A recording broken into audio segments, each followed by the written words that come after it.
Welcome back. This is the Daily Brief. We're simply asking you whether the government should continue with its eviction process on a question of the day, and a lot of reactions coming from this. Remains an emotive issue.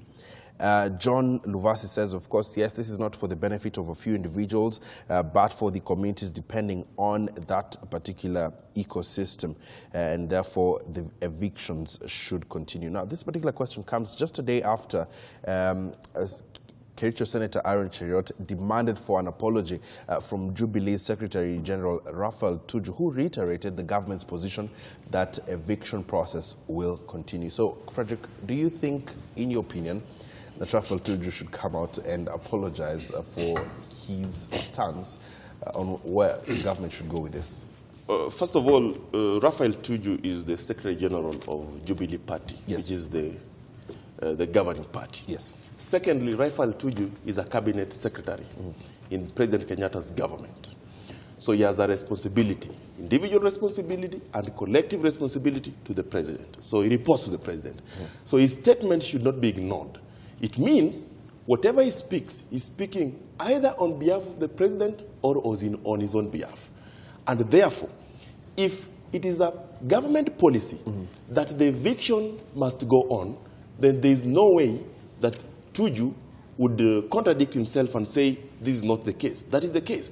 In terms of apology, I believe that if there is any apology that Honorable Tuju should make, is the apology in which the way the matter was handled, the eviction manner, it was handled in a manner that seems to be inhumane against some human rights. That is an apology that the state should make. Now, but the state should not make an apology for evicting people out of a water catchment area, the biggest water tower in the region. That one, I don't think so. And, you know, politicians like Aaron Cheriot are also angling for certain opportunities that are coming with this. Probably he's also trying to make a name out of this. I want to believe that that is not the right thing. If Aaron and the co know very well that this issue of Mau is going to affect not only the present generation, but even the future generation, then they should support their government in ensuring that Mau is conserved. However, they should demand from their government that the manner in which the evictions are being done is a manner that is acceptable, humane, and can provide alternatives to the people that are being evicted. Because it's the same government or previous governments that gave these people that land. Okay. So that is the question. And I don't think there's any apology. The apology should just be that these on people, the manner in which it was carried out. So what about you, Karanja? What do you think? Well, this is very interesting because, okay, obviously, I wouldn't even expect that anybody should tell Tuju to apologize. Yeah. And I don't even think that he should apologize. But it's very curious that Raphael Tuju decided to call a press conference at Jubilee House. Yeah. And make this stand. It's very curious in the sense that if you are a Secretary General of a party and you comment on such an issue. Let me bring perhaps the genesis of this. The views that of Kipchumba Murkomen, seemingly, you know, those who criticized him argued that he was undermining the president. And in fact, some senators had called for a removal of him as leader of majority within the Senate. Well, okay, fine. That's okay as it may be. But still, once you bring in the Secretary General of a party to comment on such a thing, you start politicizing the whole issue. And I think that is not right. Secondly, we know Raphael Tuju is a CS, like my colleague has just said. But CS for what? Shouldn't the CS for environment have been there? Should there be the CS for internal security been there? Yeah. So to me, I really don't understand why he felt compelled to come and.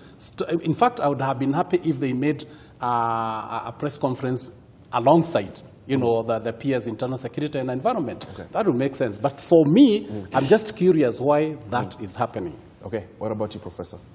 My colleagues have said it all. Frederick, and you know, the bigger question here is why exactly is the Ministry of Environment? Kericho Tobiko should be out in arms here. Ian, we are in a country where strange things happen. And you have just listened to what you have said. Yeah. When we expect, you know, the CS in charge to issue such statements, somebody else issues it. And that's why I'm saying it is political. And I mentioned the 3 things that are political in this country. This is one of them. Now, the arrow is pointing us at a certain direction. Okay. And the direction is that there are people who have been here. We know they have been here. It's time to leave because it is illegal for them to be here.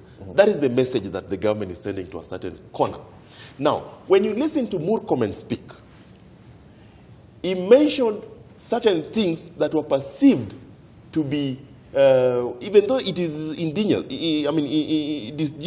but he mentioned certain things that were perceived to be as a result of the recent political development in the country. And we all know what happened on 9th April.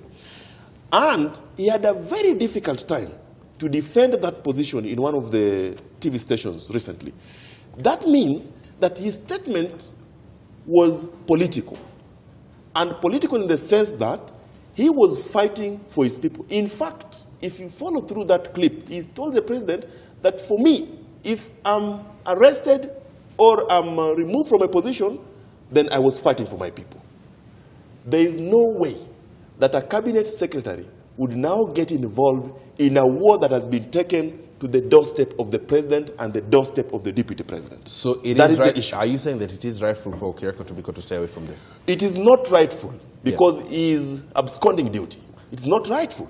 He is the first person that should go forth and explain to Kenyans what is the state's position. The state position, as per the constitution, have said, number one, to ensure that there is 10% tree cover, forest cover in the land. Number two, to involve the public in protection, preservation, and conservation of the environment.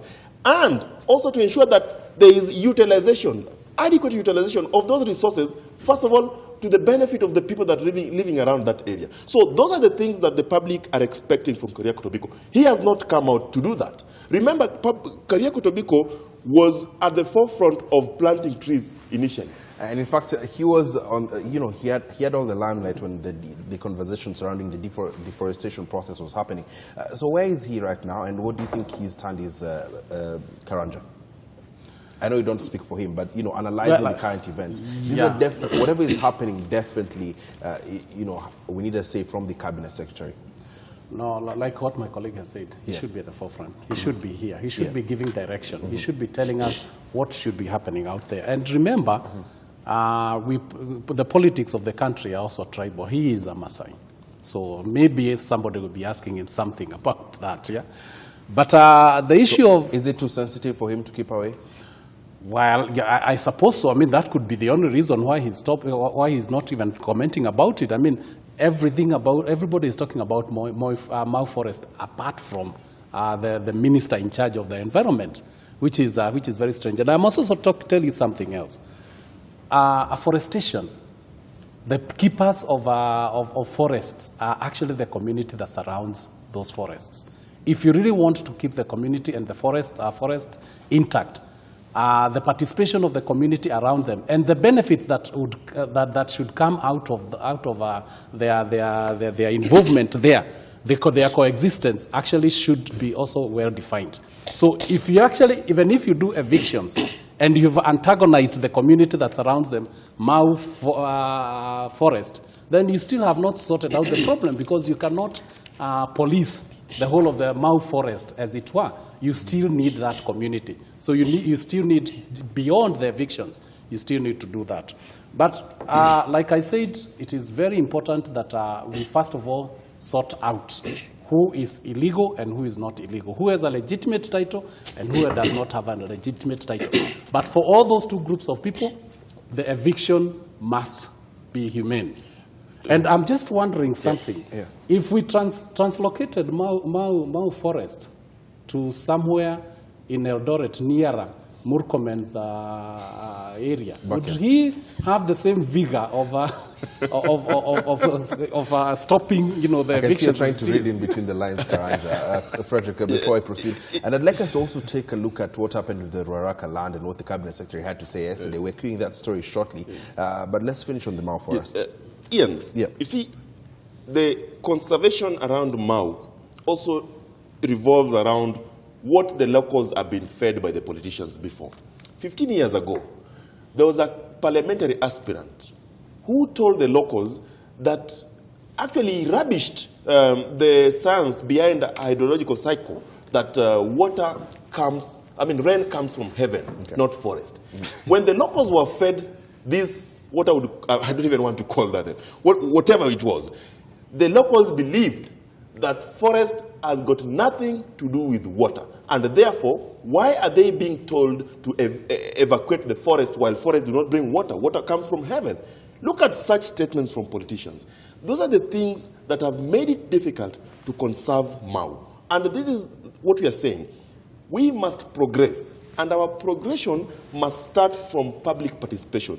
Let the government involve the people, educate them, and tell them this is the benefit. In fact, some of the resources that are within the community, the immediate beneficiaries should be the locals, and that is what the Constitution envisioned. So if you look at what is happening in Mau, first of all, the locals don't see the benefit. Number two, they have been fed what is not true. They have been fed lies about where rain comes from. Therefore, they have got no business to ensure that they cooperate in conserving Mau. So it has been politicized. And I blame the government, especially the state. They should have ensured that they follow the Constitution thoroughly and ensure that they educate the people of Mau that this is what is going to happen. And Frederick, I'm taking final comments on this. In terms of the way forward, what next? And the larger question is on protecting, first of all, public land, because we are following what is happening in Ruaraka as well, and at the same time with Mau. What next to prevent situations where we're getting into this, even in instances where government is investigating the possibilities that it bought its own land? The departments and ministries relevant must take charge and become responsible for their actions, number one. Number two, the people involved must now be educated on the benefits. They must also understand that there is law, and the law must follow its course. The rule of law is more important than a word from a politician. That is the bottom line. Let me hear from you, Professor, in terms of the way forward to avoid such scenarios. I think the best the president can do right now is to step in and find out a solution which is actually equitable to both the legals and the illegals, because both of them are Kenyans. We cannot come in and say that the government, in its governance, issued title deeds to people which was also illegal. So to sum up, the whole group should be fused together, because even if these people acquired land illegally, acquisition which was illegal in itself, following an illegal process, then it's high time the government came up handily and resolved this situation as soon as possible. Because you have kids who are suffering, women are suffering, old people are now freezing in the cold. And let's not politicize it. Let us find out an equitable solution. Okay, Karanja, final word. Actually, I'm riding on what the professor said, that these things should not be politicized. Let the evictions be seen to be happening in a humane way. Honorable Murkomen is a senior official within the government, and I know Murkomen so well. He should be telling us what he had done prior to going public and, if I should use the word, inciting the community. He should be telling us, I went, I met the president, I met the deputy president, we agreed on this thing. It just did not happen. It had been planned. So he should be telling us what he himself did prior to that, the consultations that he did, being a senior official within the government. So he's also not clean. His hands are not as clean as we may want to know. But at the end of the day, let's really not politicize this issue, because the conservation of the Mau water tower has to happen. Okay, thank you, gentlemen. Now, keep your feedback coming. We're simply asking you whether you support the government's decision to continue with the eviction process, following the different kind of sentiments that have come up in regards to the eviction of those who are living within and also the borderline of the Mau forest. And this is in a bid to conserve one of the country's largest water towers. The text line is 21222. The hashtag is the Daily Brief. Our Twitter handle is at K24TV. My handle is at Ian_Fuller. We also appreciate your feedback. Now to something yet that elicited further reactions yesterday.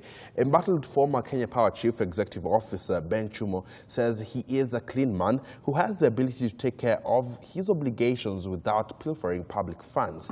Chumo, who appeared before the National Assembly's Finance Committee for vetting over his nomination to chair the Salaries and Remuneration Commission (SRC), says he was worth 212 million shillings, saying that his integrity during his tenure at the power firm was beyond reproach. Take a look. Barely a week after he was arraigned and charged with abuse of office, conspiracy to commit economic crimes and failure to comply with procurement laws in the purchase of faulty transformers worth 450 million shillings during his tenure. Former Kenya Power Chief Executive Officer Ben Chumo appeared before the National Assembly's Finance Committee for vetting. MPs questioning his suitability after his arrest last week raised questions over his integrity. How do you expect to maintain your standard of life? What will be your other sources of income and so forth? Over the 32 years, Chair, I made investments across the country. Of course, I have some few assets in Nairobi. I collect some real rent. I have a home. We are raised as farmers. With Chumo insisting he was worth his value. I am not complaining as such. My estimate net worth stands as we speak today at about 212 million shillings. I can't say I'm a rich man in relative terms, of course, but I'm not in the streets there. The career engineer and human resource manager promised to revolutionize the Salaries and Remuneration Commission if approved for the position of chairman. If you look at my performance during the period I was in charge, all I did was unleash the human resource potential to be able to let the company succeed the way it did. Nyali Member of Parliament Mohammed Ali had a rough time as he took Chumo to task over corruption and abuse of office allegations during his tenure at the helm of the power utility firm. You are here demanding for this job, asking for this job, and you know that you are a corrupt person. We'll have a chance to go through what you explain vis-a-vis what you can actually make as a decision of this committee.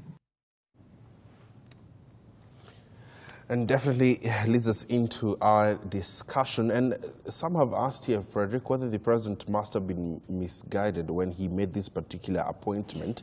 What is your take on that? Now, when Dr. Chumo was nominated by the president, yes,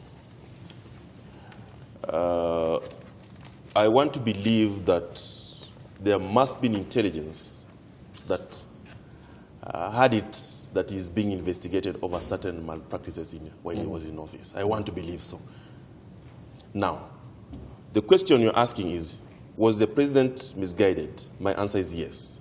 Because we have a country that has got operational avenues.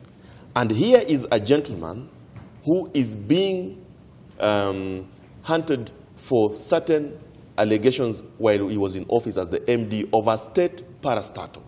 And is now being nominated to go and head another state organ. I want to believe somebody misadvised the president. But having said that, Dr. Chumo has also demonstrated that he doesn't deserve that job of SRC chair. Why? Number one, he admits that he might not be a rich man, but he's comfortable. Number two... What is wrong with that? I mean, they are deserving Kenyans who are not comfortable. They are deserving Kenyans, suitable, competent, and qualified. Who might need that job. Who might need that but job. But is this job to benefit yourself, This Frederick? job is not to benefit yourself only, but also to serve your country. But if you are putting somebody who is comfortable, even though he is competent, but he is not suitable because of what is happening to him currently, responsibility of leadership under Article Chapter 6 requires that this is a trust that you are given to you, and that office must demonstrate respect to the people and dignity to the nation. That is what the Constitution says. Today, if Dr. Chumo has been mentioned He has not been charged, but there is allegation of a corrupt case while he was in office. Okay. I want to believe that is disrespecting Chapter 6. Dr. Chumo should go home and guard the cattle that he owns. Let me hear from you, Karanja, because Mohammed Ali, the Nyali Member of Parliament, and I quote him saying that you actually have the guts to appear before this parliamentary committee, yet just last week you had been arraigned. Well, for Honorable Mohammed, I think he's lucky because he enjoys the tenure of being in Parliament. Otherwise, I think he was a bit blunt in saying that you are corrupt. He should have said it's an allegation, because that's what it is as we speak right now.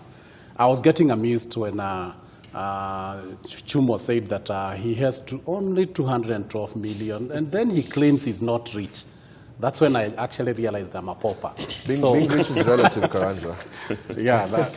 So anyway, he says that he can take care of his obligations, and well, I don't think there's anybody that has doubts about that. But the issue of his nomination is one that it calls for some serious thinking. Was the president misguided in this particular case? In my opinion, I don't think he was misguided.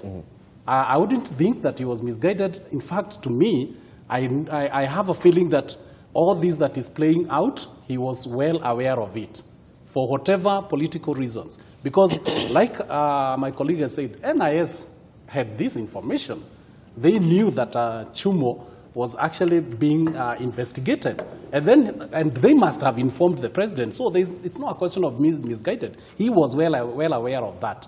I think one thing that... Could he be acting basically on the premise that innocent until proven guilty? Exactly. That could be one point. But then again, our DPP, we have so much trust in him right now. So the president also knew. They had a briefing with the DPP, and they told him, I'm confident that what I'm presenting in court, I'm going to get a conviction. So this is something that is playing out to the public gallery, and I don't think that he was misguided at all. Professor, and maybe the front page might interest you, not necessarily in connection to the Chumo story, front page of the Standard, where it revealed that a Kenya Revenue Authority official who earns about 100,000 shillings has amassed a wealth of nearly 600 million shillings. And I'm not referring this to the case of Ben Chumo, but, you know, for the sake of those who get into public office, just simply for the sake of, you know, making themselves wealthy. What do you make of that? First of all, I will blame the government for bringing in the lifestyle audit very late. Lifestyle audit ought to be done before the fact. Even though in the US it's actually legal, it depends on whether one wants it or not. But if somebody is a creation of the media, and that's what I can say, it's speculative right now because we don't have evidence about this man. He might have inherited this wealth from somewhere, or he ought to have gained it in a lawful manner, or maybe he gained it through or by an unlawful way. But before I go on it, the question that I tend to ask right now, Ian, is the anti-corruption group. It has been dormant. It has been sleeping on the job. It only woke up the other day to come up with this kind of ridiculous stories to be seen to be working. First of all, they should be disbanded and taken back to the CID. I think Mr. Kinoti is in a better position to do this work than any other person.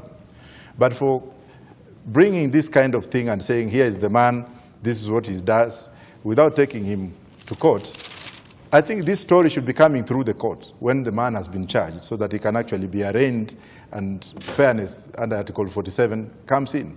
But by just coming up with a story like this, especially and particularly from anti-corruption, is suspect. I don't trust them. They should be disbanded before even I comment on this man. Okay, thank you. I'll come back for further reactions on that. I understand we're now crossing over to the Senate, where Kakamega Governor Wycliffe Oparanya is appearing before the Senate committee to tackle questions on matters audit. And then we shall be crossing over to follow other stories. The important exercise for governors and their teams to appear before the audit committee was an audit query in order to enable us as a committee to process the audited reports up to date. We are still dealing with 13-14. 14-15, it becomes a gigantic task to be able to ask for more resource allocation if the revenue sharing is based on the last audited accounts, which is, in this case is 13-14. Therefore, I appreciate your coming here, and would like to see more governors coming so we can expedite these audited reports and bring them up to date so that we can then be on the same page to argue for more revenue allocation. That's all I wanted to put on record. Thank you, Professor. I don't see any further interest by members, and so as we proceed to the report of the Auditor General, Governor, I also wanted to note, unfortunately Senator Matangi has just stepped out, there is a chair of the Roads Committee, and the Roads Bill, which will sort out this Kera-Kura mess, is currently before Parliament, and we have a commitment to fast track it. The last Parliament lapsed before it was assented to, or before it was concluded, but I believe that we should fast track it this time round to get rid of those duplications. Now, let's proceed to the report of the Auditor General. We shall proceed as follows. This is not the report of Senate. It has been tabled in Senate, but this report has been authored by the Auditor General. You will run us through your findings, and if the Governor has any response, if you confirm the finding of the Auditor General, that's okay. But if you have a different view, you shall proceed to express that different view. Now, I need to confirm. Have we received the Governor's written response, Secretariat? Do we have it? I can't see any in front of me. Yeah, I think it's under management response. If you look at the report.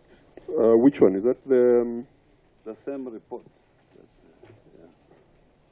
This, which one? The Auditor General's report? Yes, there is a reply dated 18th July 2018. Yes, that has just been brought before me right now. Okay. Okay, so we have the response by the county government, which I believe the Auditor General you have received and you have looked at. I believe there'll be some supporting evidence accompanying this response. Has that been shared with the Auditor General? I think so. Let the Auditor General respond. Yes, Chairman. And has it been availed to the committee? Because if Governor says that refer to Appendix 4, I need to be looking at Appendix 4. Chair, the officer said they have the appendixes and they will be bringing, at that point we reach the audit query. I would prefer that they be distributed in advance, because that would be very disruptive. If for every audit query, the Governor has to pause for a file to be brought before us. Are these boxes big enough to act as a bed for a child? Are these boxes that we're seeing here? Yes, Chair. Governor, I think it would be neat that whatever appendices that need to be shared out are done now to avoid, because if we share it for every query, our experience shows that we'll not be able to go anywhere. Has the Auditor General in the first instance seen them? Remember, it is your audit, and we cannot vary your audit without evidence. You cannot vary your report without evidence. So the clerk, our clerk on our side and on the Governor's side, please give us those documents. I know you brought them here for members of the committee to refer to them.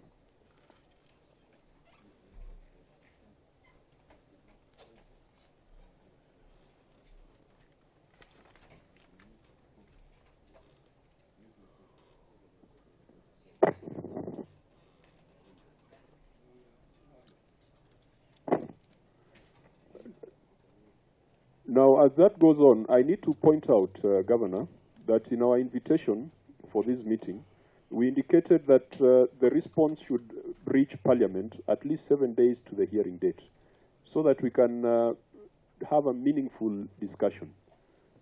If we are going to be looking at documents now, you will agree with me that our intervention will be very limited. So please take note of that as we go forward in future. Your CEC, the person responsible for putting all this must comply with the procedures as stated out by Senate. Let me, Chair, just find out when were they forwarded? Because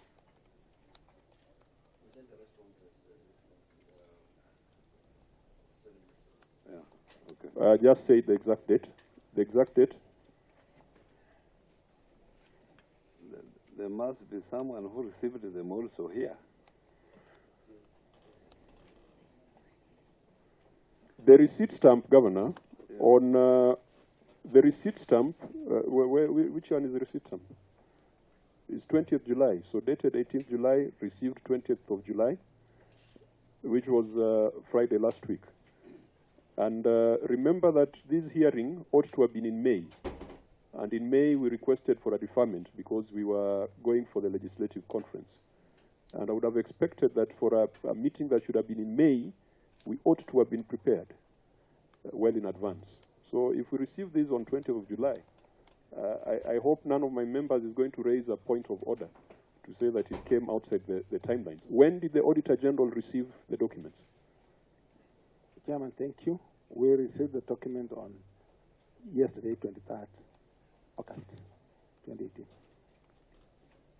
Governor, under those circumstances, do you believe that we have a fair setup that will facilitate a reasonable discussion if the auditor received documents yesterday? If the auditor has a problem, I have no problem. Maybe if you have a problem, then we can adjourn if you feel that you need to prepare. We definitely have a problem because there are two options, Governor. Option number one is to adopt the Auditor General's report as is. But I believe that would be unfair to the county because you might have some clarification that you need to make. Option number two is to allow your executives and the Auditor General proper and ample time so that when we come here, we can have more time to discuss the issues you raised in your opening remarks. Because like you, I don't think it is usually very useful for us to be scrutinizing impress surrender documents before this committee. So, Auditor General, can you tell us, from the documents you received, did you make any effort at verification, and how far did that effort go? Thank you, Chairman. When we received the documents yesterday, in the morning of yesterday, we had an opportunity to look at the issues raised in the Auditor General's report from numbers 1 to number 10. So, as an office, we are able to deal with the issues in the report from number 1 to 10. Thank you, Chairman. Governor, could we then propose? Could we propose that, in light of that, we deal with the issues that the Auditor General has been able to review, and other issues that the Auditor General has not reviewed, we will agree, do we adopt them as they are, or do we provide an opportunity for the two parties to mitigate so that we have a discussion when all the issues have been looked at? Chair, 1 to 10 covers the entire. It covers the entire because the last point is number 10. The last point is 25.3, yeah. 25.5. Unless the document I have here. Which year are you looking at? The 14, unless I'm looking at the wrong document. 25.5. So that's just about half of the issues. That's my answer. Okay. Senator Matangi, you have. Okay, proceed. I was just also curious on the issue of the submission of the documents, Chair, because it is clear that the documents were supposed to have been presented earlier. And in this committee previously, we have firmly had this discussion with governors on the requirements by the law on Public Audit Act 2015. And the auditor says, the governor submitted documents yesterday morning. Chair, in view of that, in the first place, because the law exists as to when the governor is supposed to have submitted the documents, What does the governor have to say to this committee? Because this audit was conducted in 2015, the auditor was supposed to have received documents that time, but were received yesterday. Chair, you should appreciate that we are in transition. We are having a new government. All these officers you see here, they are new officers. And this is an audit which was done 2014, 2015. So I think being new officers in the county, you will expect that there will be delay, especially if they are looking at documents that they were not the author. So that's the excuse I can give. Otherwise, I was also briefed yesterday that they had forwarded the document, but I didn't follow to find out when they arrived here.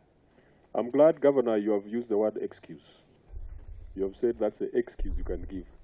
And in my English, I was taught there's a difference between excuse and reason.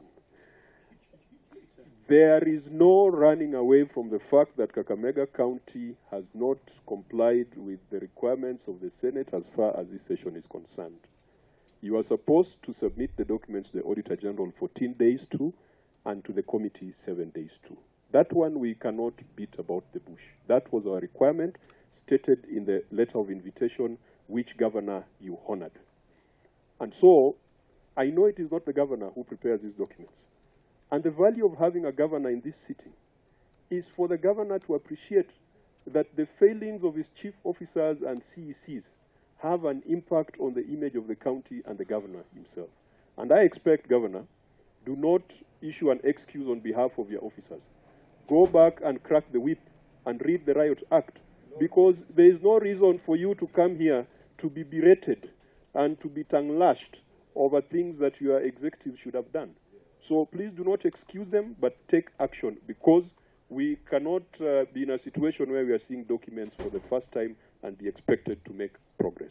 So, Senator Wamatangi, I think that point has been noted, and I've ruled that indeed the governor and his team have not complied with our requirements. And so the next step would be to decide that in view of that, how do we proceed? Yes, Chair, but with the indulgence, the previous, in every time when every previous governor has appeared here, you have clearly stated to read the provisions of the Audit Act, so that it is clear, not only to the governor, but to the officers of Kakamega County, the implications of not complying with the law.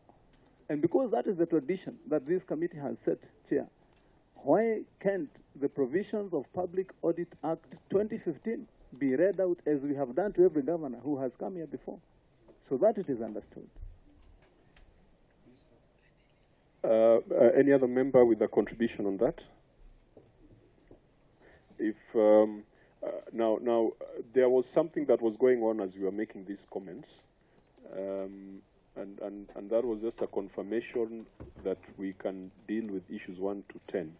But I will also indulge Senator Matangi and maybe bring to the attention of the governor and the entire committee to Section 62 of the Public Audit Act, and which says that a person shall not, without reasonable cause or lawful excuse, or without justification, fail to provide information required under this Act, or fail to provide information within reasonable time that is required under this Act, and a person who contravenes that subsection commits an offence and is liable on conviction to a fine not exceeding 5 million shillings or to imprisonment for a term not exceeding 3 years or to both. And the Public Audit Act really relates to the duration, the period during the audit. The period during the audit, if you look at 31, Section 31, it requires that 14 days, and 31 talks about certification audit process steps. And I think it must be 31.2,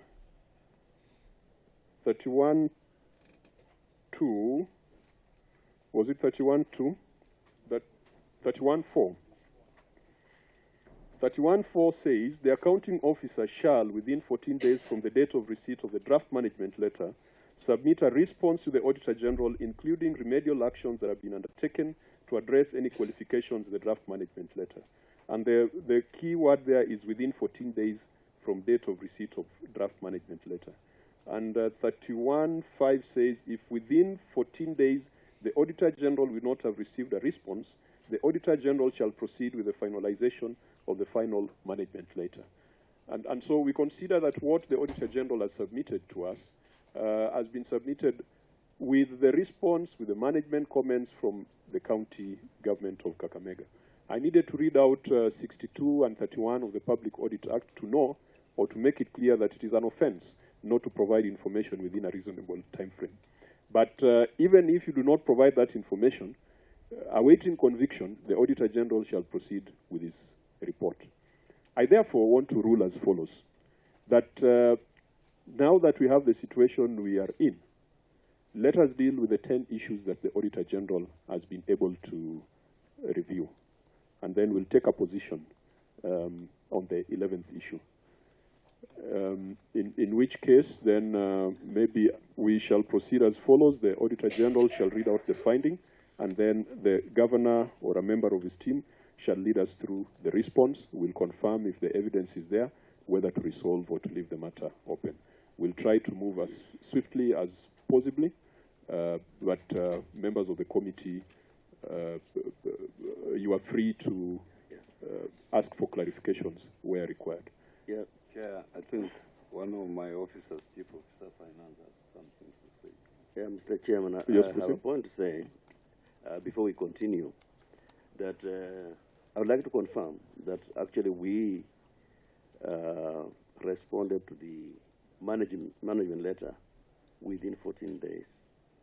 And what we are seeing here are the issues that the auditor was not maybe comfortable with, hence the escalation to the final audit report. Otherwise, in terms of responding to the management letter, we did within 14 days.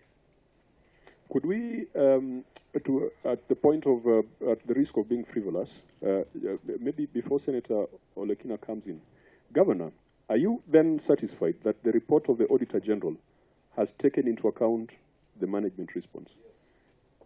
Yes, I went through it. And so, in your view, the report of the Auditor General is accurate. We can adopt it as is. You see, my comments, I'm talking about management comments. I'm not talking about, because no, we were talking about management comments within the 14 days. Yeah. Isn't that what the CEO is confirming? Yeah, what he's saying that actually management response was done much earlier. Much earlier. During the audit yes, period. During the audit. So what they were doing now, yesterday, was just to check that the response comply with the documents and etc. Senator Olekina? Yeah. Thanks, Chair. Chair, I think we're talking about two different things here. There is a letter which was sent by the Senate to Kakamega County in regards to your appearance here. And in that letter, it required that you submit those documentations within 7 days to the Senate and 14 days to the auditors. The CEC, in charge of finance, is responding to the issues relating to the first inquiry by the auditors. So those are the two issues that we need to distinguish here. And Chair, since you've already made a ruling in terms of moving forward with the issues, and the auditors had already discussed having dealt with 10 issues, my view is that we should proceed with the 10 issues, see how far we get there, and then after that, then you can be able to give a ruling on how the other issues will be dealt with. Thanks. That then should be the position of the committee. Senator Fatuma Dulo, you're in agreement? Chair, Governor? An issue maybe which I need to clarify from the auditors. Yes. I remember when the officers were taking me through these documents, the auditors were there, and we went through to the entire documents. I don't know then what that exercise meant. Auditor General? Thank you, Chairman. A meeting was held as said by the governor, with the documents having been taken to our office in the morning of yesterday.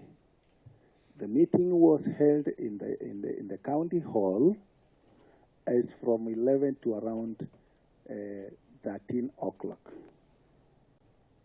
We went back in the office, looked at the documents, the response versus the documents availed. While in the county hall, where the meeting the governor is talking of was being held, we never looked at the documents as presented. We went to our office together with 2 officers. In the afternoon, as I've said, we looked at the documents one by one. And as I've reported earlier, we looked at items number 1 to number 10. Thank you, Chairman. Okay, I want us to proceed. Maybe as for minuting, that a meeting was held at County Hall on 23rd of July in Kakamega, which was yesterday, from 11 to 1 o'clock. Did the meeting address all issues up to 25? We went through the report. Up to the last finding? Yes, but in terms of verification, we never exercised that during the meeting. Okay. Governor, as I said, things can only improve. Things can only get better. The relationship between the Office of Auditor General and the county, obviously there's room for improvement, so that we don't have this conversation when a governor is before us. So let's take note of the areas where things must improve, because we don't want to waste the time of county governments on things that could have been dealt with before. But ultimately, it is a report of the Auditor General, and so their satisfaction is very important. I don't think Parliament can subvert the Auditor General's report without evidence. So take us through. Let's deal with the first 10 issues and see how far we'll be able to go. Thank you, Chair. I'd like to take the committee to page number 2 of the Auditor General report for the year 2014-2015. And I'll start with query number 1. Could you start from your overall opinion, okay, then give us the basis for that opinion by looking at the specific issues? Thank you, Chair. The overall audit opinion was an adverse opinion.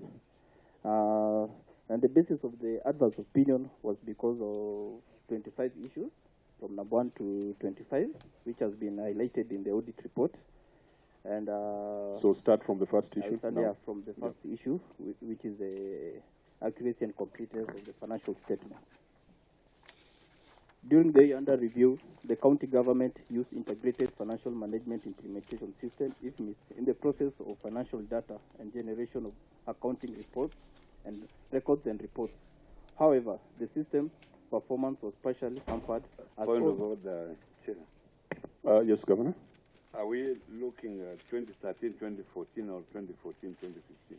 We are looking at 2014, 2015. Oh, okay.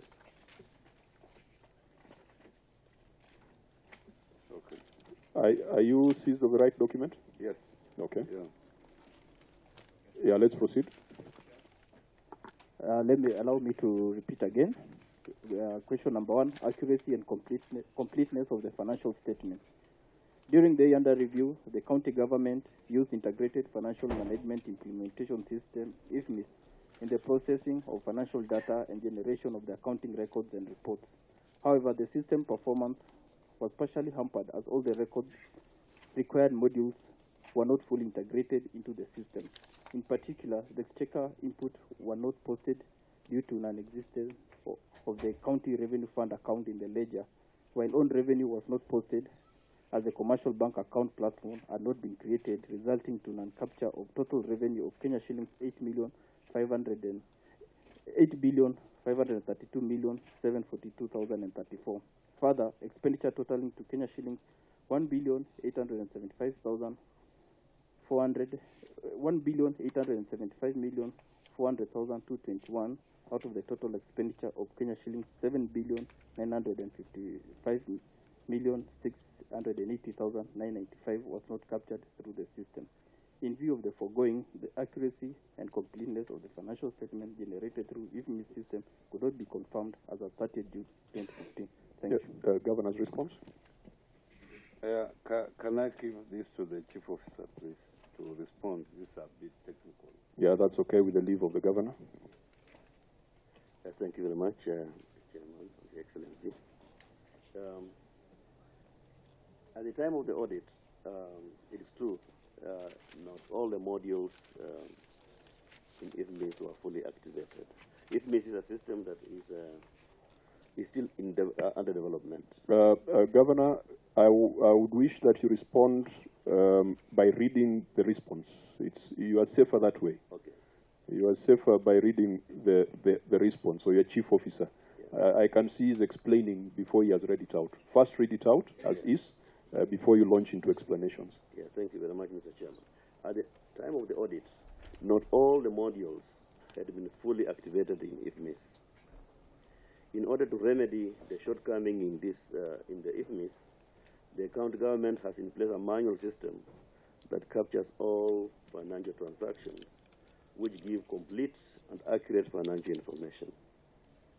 In February 2017, with assistance from the National Treasury, the county carried out the following tasks. 1, installed a parent module in the system, which has enabled the county to capture both local revenue and exchequer releases in the integrated financial management information system. This was not possible before. Hence, the reason that certain transactions, including revenue, were posted manually in 2014 and 15. Number 2, the National Treasury has also carried out on-the-job training for our finance staff on posting revenue in the IFMIS system. 3, with the installation of the revenue module in the IFMIS, currently we are posting revenues in the system. We can see that on Annex 1A. The National Treasury is also in the process of finalizing the implementation of accounts receivable and cash management modules across the counties to enable counties capture all revenue and automate bank reconciliations. We can see that at Annex 1B. Thank you, Mr. Chair.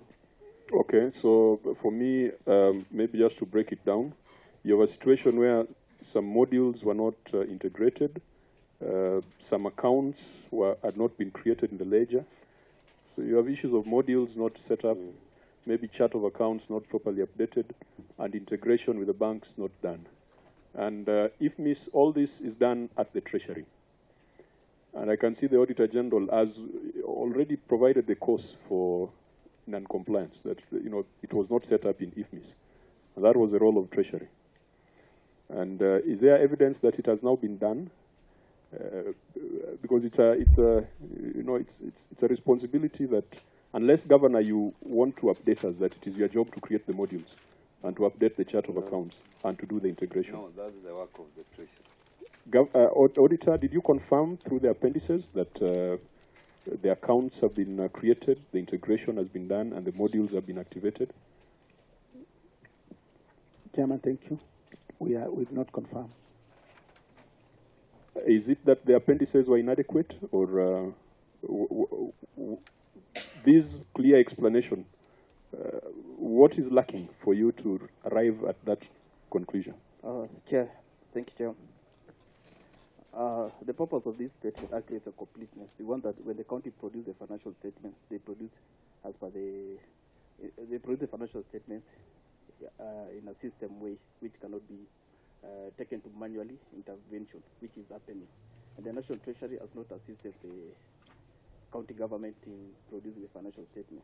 So for it to come out here, again, it's up to the Senate. We are requesting committee of the Senate to try and intervene the National Treasury to assist the county assembly so that they come up with accuracy financial statements in future. Because what is happening right now, it's manual intervention. We extract the ledgers, go to manual intervention, produce a financial statement, which we feel cannot produce an accurate financial position. I think to help us, the Governor says that the Treasury has done certain things, installed modules, etc., and is doing training. And you are saying that has not happened? It has not fully been complied, partially complied to. Okay, Senator Olekina, before the Governor can respond. Governor, I just wanted to know, is this the same situation now in 2017, 2018? because we are looking at a time when IFMIS was not fully operational. And this is a matter that we are looking at for 2014-2015.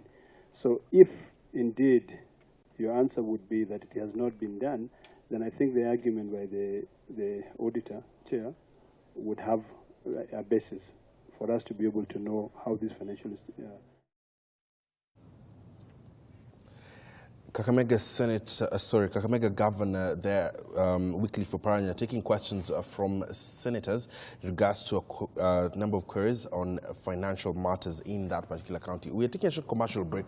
We'll definitely be right back. His appearance before the Senate committee comes just a week after his colleague, that is Nakuru Governor Lee Kinyanjui, had accused the Senate of being out to witch hunt the governors. Do you think so? Is a question that we shall be tackling after the break. Stay tuned.